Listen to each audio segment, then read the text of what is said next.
House ఇది వాస్తవంగా గత 2 days నుంచి నాకుండా హోటల్ ఫ్రెండ్స్ అందరూ ఫోన్ చేసి మేము ఒక్కసారి చూడాలి. తాజ్ గ్రూప్ లో ఉండేవాడు, అసలు మా దగ్గరే ఇటువంటి కన్స్ట్రక్షన్ లేదు, ఇంత లగ్జూరియస్ గా మా హోటల్సే లేవు, మేము చూడొచ్చా అంటే రాండి నేను చెప్తాను, మన వాళ్ళకి చెప్తాను పోయి చూడండి అన్న. అంటే పెద్ద పెద్ద హోటల్ గ్రూప్స్ ఏది ITC, you take Oberoi group, Taj group, వాళ్ళు కూడా వచ్చి అసలు ఈ బిల్డింగ్ చూడాలి, ఈ వింత చూడాలి అంటే ఆ లెవెల్ ఆఫ్ పీపుల్. అంటే వాళ్ళకి మామూలుగా ఐటీసీ హోటల్స్ అంతా చాలా లగ్జూరియస్ గా ఉంటాయి వాళ్ళు అసలు, ఎందుకంటే వాళ్ళు ఛార్జ్ చేసేది కూడా 20,000, 30,000, 40,000 కూడా ఛార్జ్ చేస్తారు రూమ్ కి. సో వాళ్ళే ఇంట్రెస్ట్ చూపిస్తున్నారంటే ఇది ఇంకా ఎంత లగ్జూరియస్ గా కట్టాడు అనేది మనం అందరం కూడా ఒక్కసారి ఆలోచించాలి. ఇంకొక విషయం కూడా చెప్తున్నా, దీని ఆర్కిటెక్ట్ ఇండియన్ కాదు, ఈజ్ అ ఫారినర్, యూరోప్ నుంచి వచ్చిన ఆర్కిటెక్ట్.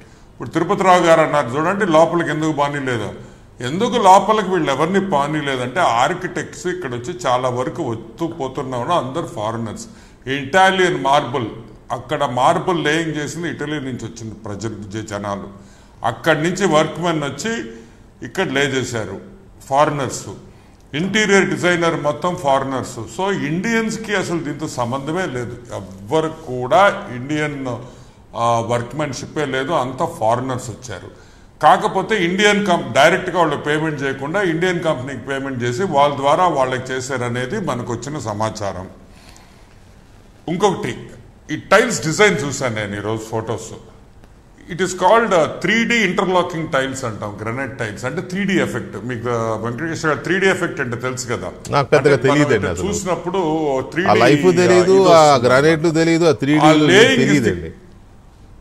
నేనేదో పల్లెటూరులో పుట్టి వచ్చాను. 3D ఎఫెక్ట్ అంటాం. ఆ టైల్స్ 3 డైమెన్షనల్ దీంట్లో కనిపిస్తాయి అన్నమాట మనకి కళ్ళకి.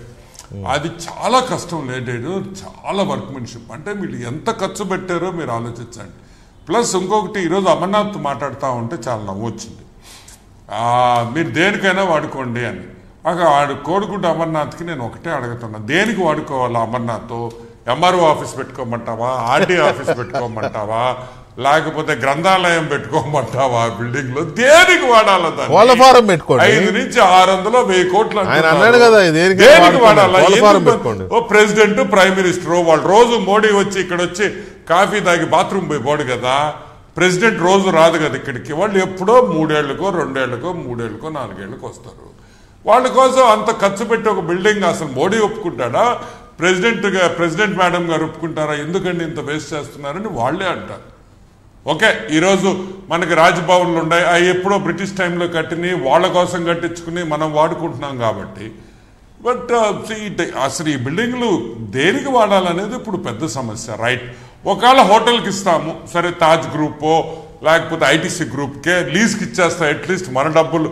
ఆడ ఒక బిల్డింగ్లో 12 బెడ్రూమ్లు ఉన్నాయి, దేనికి పనికి వస్తుంది? అది హోటల్గా టూరిస్ట్ ఫెసిలిటీగా పనికిరాదు, ఎందుకంటే రూమ్స్ తక్కువ.